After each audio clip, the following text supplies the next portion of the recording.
এই ওলকপিটা নিই। নাও, বড় দেখে নাও। ছোট ছোট নিচ্ছি কারণ এটা শাঁস বসে, নইলে জল পড়ে শক্ত হয়ে যাবে বলছো? হ্যাঁ, শক্ত হয়ে যাবে। এই যে রান্না করবো সেই জন্য ওলকপি তুলতে এসেছি, বাগানের ছোট্ট ওলকপি নিলাম। কি দিয়ে রান্না হবে এটা? ওলকপি মাছ কি? ওলকপি মাছ কুটুস কি দেখাচ্ছে দেখি। ও আচ্ছা আচ্ছা, ডাব, এটা বড় নষ্ট।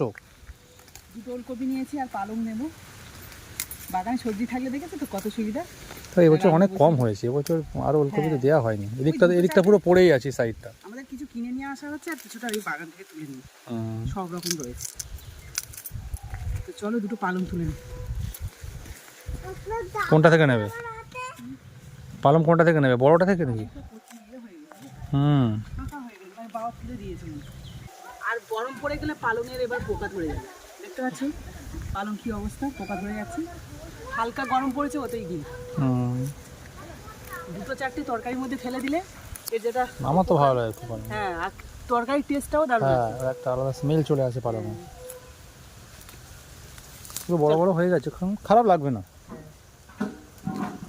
এই কটাতেই আমার হয়ে যায়।